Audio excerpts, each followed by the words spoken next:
মন্ডল স্টুডিওর নিবেদন গ্রাম বাংলার ভূতের গল্প।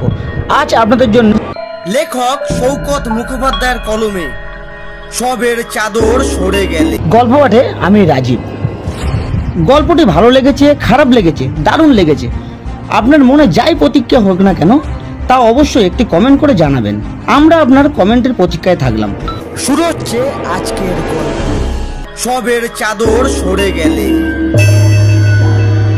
এই কাহিনীর সমস্ত চরিত্র এবং ঘটনা কাল্পনিক। বাস্তবে জীবিত বা মৃত কোনো ব্যক্তি বা ঘটনার সাথে এর কোন রকম মিল থাকলে তা সম্পূর্ণ অনিচ্ছাকৃত এবং কাকতালীয়। গল্পে ব্যবহৃত অপ্রাকৃতিক এবং অলৌকিক ঘটনা শুধুমাত্র কাহিনীর পরিবেশনের উপক্রম মাত্র। কুসংস্কার বিশ্বাস করবেন না, কুসংস্কার ছড়াবেন না।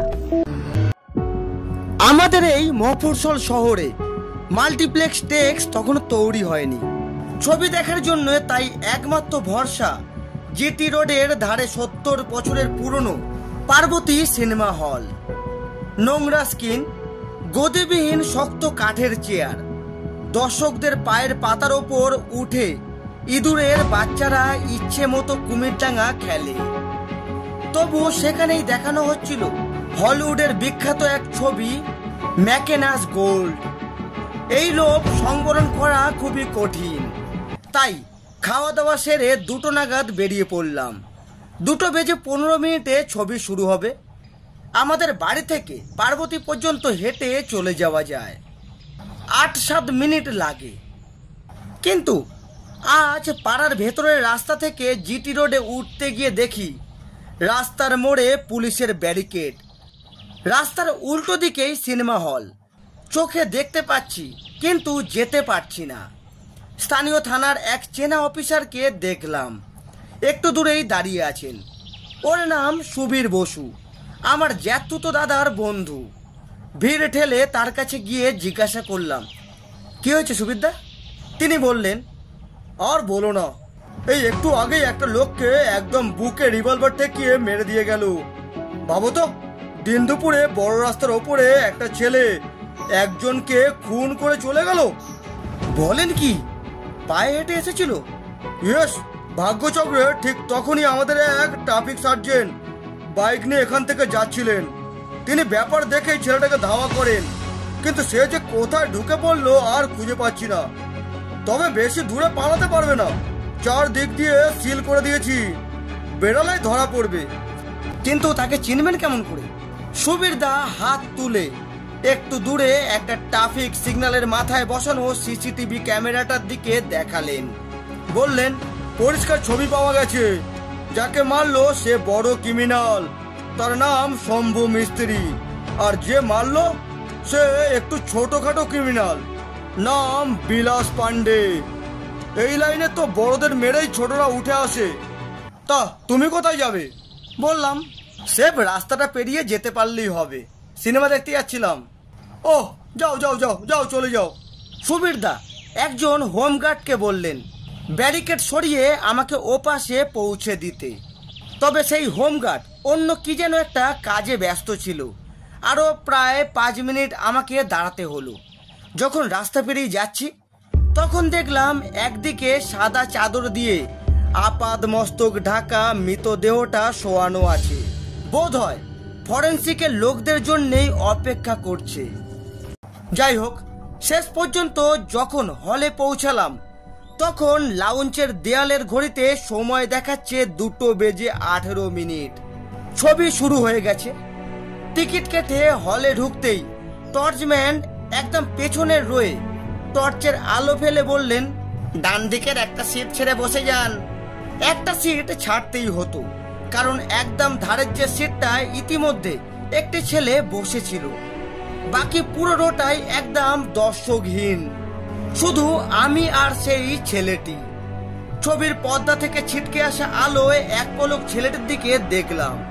25-26 বছর বয়স হবে, অতি সাধারণ চেহারা, খোঁচা খোঁচা দাড়ি গোঁফ, একটা স্টাইপ টি শার্ট আর ফেডেড ব্লু জিন্স পরে বসে আছে।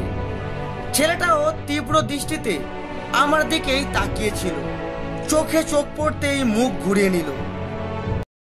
5 মিনিটের মধ্যেই বুঝতে পারলাম এখানে বসে ছবি দেখা অসম্ভব। পাশের দর্শক যদি এত ছটফট করে তাহলে কেমন করে কেউ ছবির দিকে মন দিতে পারে? ছেলেটা শুধু ছটফট করছে তাই নয়, মাঝে মাঝে হাতের স্মার্টফোনের নিউজও দেখে চলেছে।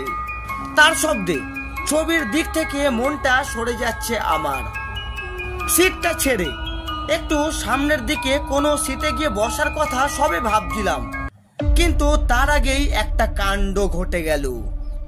হঠাৎ বুঝতে পারলাম আমার ঠিক বাঁদিকে, বলতে গেলে একেবারে আমার ঘাড়ের ওপরে বিশাল চেহারার একটা লোক এসে দাঁড়িয়েছে। শুধু দাঁড়ায়নি, ফ্যাস ফ্যাসে গলায় বলছে, এই যে 1 মিনিট এদিকে। ভারী অবাক হলাম। টর্চম্যান আলো দেখালো না। ঢোকা বেরানোর সময় ফোল্ডিং চেয়ারগুলো যেমন ঠকঠক শব্দ করে নড়ে ওঠে, তেমন কোনো শব্দ উঠল না। অথচ এইরকম বড় সড়ো চেহারার একজন লোক এত সিট পেরিয়ে একদম ভিতরে ঢুকে এলো। এ মানুষ না বিড়াল? লোকটার বয়স মনে হলো 50-এর কাছাকাছি। মুস্কো চেহারা, শ্যামলা রং, মাথায় কাঁচা পাকা চুলে অনেকদিন নাপিতের কাচির ছোঁয়া লাগেনি। পোশাক এমন যে দেখলে মনে হয় পাড়ার দোকানে গিয়েছিল, ভুল করে সিনেমা হলে ঢুকে পড়েছে। গায়ের ফতুয়ার রং ঠিক বুঝতে পারছিলাম না, মনে হলো হলুদ, আর বুকের বাদিকে গাঢ় রং দিয়ে ছাপা ফুলের মতো একটা ডিজাইন। ফতুয়ার নিচে নোংরা ঢোলা পাজামা, পায়ে ক্ষয়ে যাওয়া হাওয়াই চটি। এই যে এদিকে। লোকটা আবারও গলাটা একটু উঁচুতে তুলে ডাকলো। না, আমাকে নয়। চোখের দৃষ্টি অনুসরণ করে বুঝলাম আমার পাশের ছেলেটাকে ডাকছে। ছেলেটা হাতের মোবাইল রেখে মুখ তুলে মুস্কোর দিকে তাকালো, আর সঙ্গে সঙ্গে ওর মুখটাও ফ্যাকাশে হয়ে গেল। আমি জীবনে কাউকে এত ভয় পেতে দেখিনি। ও কাঁপতে কাঁপতে উঠে দাঁড়ালো এবং তারপর যেটা করলো তার জন্য একেবারেই মানসিকভাবে প্রস্তুত ছিলাম না আমি। টি শার্টের নিচে হাত গলিয়ে ছেলেটা বের করে আনলো একটা রিভলভার, সোজা তাক করে ধরলো মুস্কোর দিকে। ছেলেটার হাত কাঁপছিল, হয়তো হাতটা একটু স্টেডি হলেই ও গুলি চালাতো, কিন্তু তার আর সুযোগ পেল না। হঠাৎই মুস্কো লোকটার ডান হাত বিদ্যুতের গতিতে এগিয়ে এলো ছোকরাটার গলার দিকে। ওদের দুজনের মাঝখানে বসেছিলাম বলে আমি পরিষ্কার একটা মট শব্দ শুনতে পেলাম। শব্দটাকে ঘাড় ভাঙার শব্দ বলে চিনতে আমার এক মুহূর্ত সময় লাগলো না। ছেলেটা ন্যাকড়ার পুতুলের মতো নেতিয়ে পড়লো সিটের নিচে, আর এতক্ষণে ওর হাতের রিভলভার থেকে গুরুম শব্দ করে একটা গুলি ছুটে গেল ছাদের দিকে। হঠাৎ এমন বিকট আওয়াজ শুনে দর্শকেরা কেমন ভেবলে গিয়ে এদিক ওদিক তাকালো। তারপরেই তাদের চোখে পড়লো দর্শক আসনের শেষ সারি থেকে ধোঁয়া বেরাচ্ছে, পোড়া বারুদের গন্ধ ছড়াচ্ছে, আর একটা লোক 2 হাত দিয়ে চোখ দুটো চাপা দিয়ে প্রাণপণে চেঁচাচ্ছে, খুন খুন খুন। ওই শেষের লোকটাই আমি। ভাগ্য ভালো, হলের ম্যানেজার গুলির আওয়াজকে গুলির আওয়াজ বলে চিনতে এক মুহূর্ত দেরি করেননি। সঙ্গে সঙ্গেই বেরানোর সব কটা দরজা বন্ধ করে দিয়ে পুলিশকে ডেকে দিলেন। ছবির শো তখনই বন্ধ করে দেওয়া হলো। হলের সব আলো জ্বলে উঠল। আমি চিৎকার থামিয়ে আস্তে আস্তে চোখ দুটো খুললাম। দেখলাম কম বয়সী ছেলেটি 2 সারি সিটের মাঝখানে পড়ে আছে। তার ঘাটটা এমন অদ্ভুত এক অ্যাঙ্গেলে ঘোরানো, যেটা জীবিত মানুষের পক্ষে নকল করা অসম্ভব। কিন্তু ওকে যে মারলো সেই মুস্কো লোকটাকে কোথাও দেখতে পেলাম না। মুহূর্তের মধ্যে কোথায় যেন লুকিয়ে গেছে লোকটা। পুলিশের লোকজন তখনও হলের বাইরের রাস্তাতে ডিউটি দিচ্ছিল। ম্যানেজারের ফোন পেয়ে থানার ওসি সাহেব আরো 7-8 জন কনস্টেবলকে সঙ্গে নিয়ে হলে ঢুকে এলেন। আমার পাশ দিয়ে যখন যাচ্ছিলেন তখন শুনলাম নিজের মনেই তিনি বলছেন, ওহ, ঝামেলার আর শেষ নেই। ওদিকে শম্ভু মিস্ত্রি গুলি খেয়ে বাইরে পড়ে মরে আছে, আর তার বডিটা এখনো রিমুভ করার সুযোগ পেলাম না, তার মধ্যেই বলে কিনা আরেকটা। এই পর্যন্ত বলেই তিনি ঢোক গিলে থেমে গেলেন। তাকিয়ে দেখি তিনি এক দৃষ্টিতে সেই ঘাড় মটকানো ছেলেটার দিকে তাকিয়ে আছেন। টানা 2 মিনিট ওইভাবে তাকিয়ে থাকার পর তিনি পাশের অফিসারকে ডাকলেন। এবারে এ স্যার, এটাই তো সেই সেই উঠতি মাস্তান বিলাস পান্ডে না, যাকে আমরা এতক্ষণ ধরে খুঁজছি? এই বেটাই তো একটু আগে সম্মুখে বুকে রিভলভার ঠেকিয়ে খুন করে এসেছে। তিওয়ারি বলল, একদম স্যার, সিসিটিভি ফুটেজে তো তাই বলছে। কিরকম চালাক দেখেছো? টুক করে কখন সিনেমা হলে ঢুকে শেল্টার নিয়েছিল, কিন্তু চালাকি করেই বা বাঁচতে পারলো কই? যে রিভেঞ্জ নেবার সে তো রিভেঞ্জ নিয়েই চলে গেল। প্রশ্ন হচ্ছে সে কে সেটা জানার জন্য ওসি সাহেব হলের ম্যানেজারকে ডেকে বললেন, এক ভদ্রলোক খুনটা হতে দেখেছেন বললেন না, কোথায় তিনি?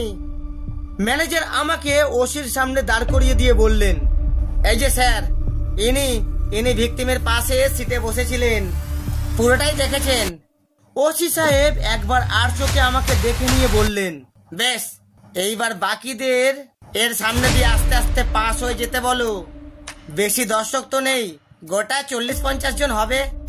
তারপর আমাকে বললেন, আপনি দেখুন এদের মধ্যে কে সেই কালপিট।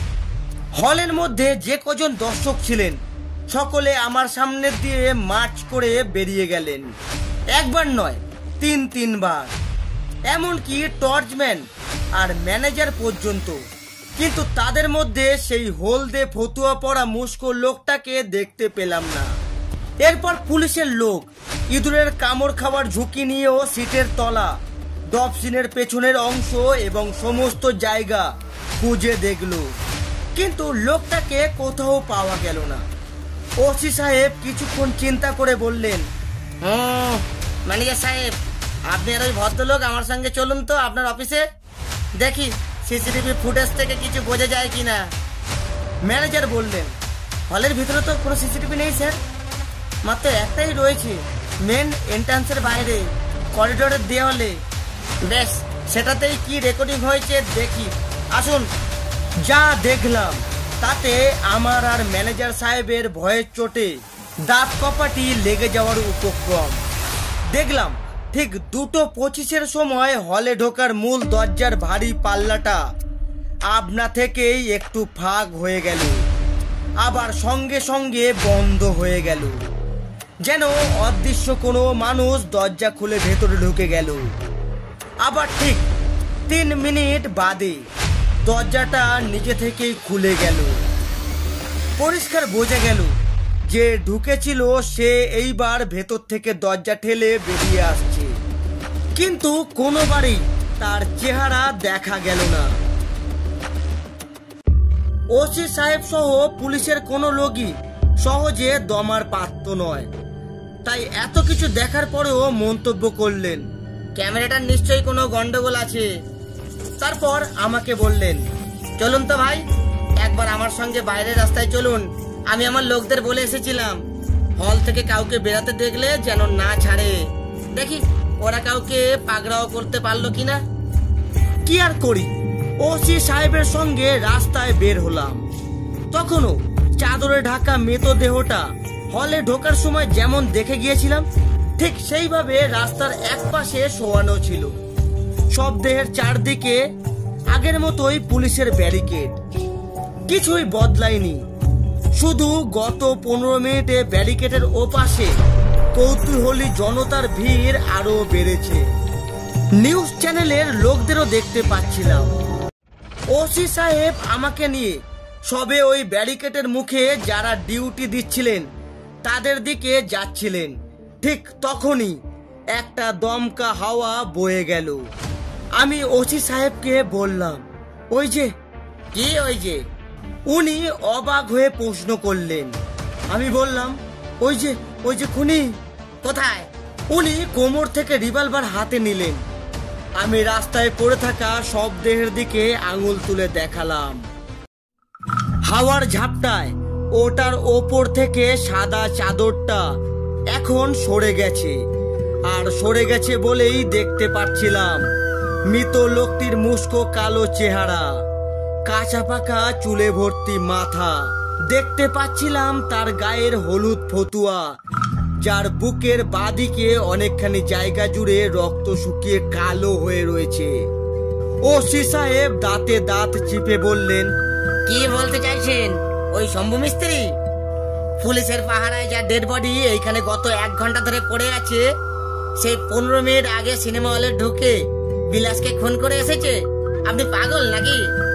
বললাম, না স্যার, কিন্তু আমি নিশ্চিত একেই আমি একটু আগে হলের ভেতর ছেলেটাকে খুন করতে দেখেছি, কিন্তু কেমন করে তা আমি জানি না। এতক্ষণ শুনছিলেন লেখক সৈকত মুখোপাধ্যায়ের কলমে সবের চাদর সরে গেলে। গল্পটি কেমন লাগলো অবশ্যই একটি কমেন্ট করে জানাতে ভুলবেন না। আর ভিডিওটি ভালো লাগলে অবশ্যই একটি লাইক করে চ্যানেলটিকে সাবস্ক্রাইব করে আমাদের পাশে থাকবেন। আজ এতটুকুই, দেখা হচ্ছে আরো একটি নতুন গল্পের সাথে। ততক্ষণ নিজে ভালো থাকুন আর সকলকে ভালো থাকতে সাহায্য করুন।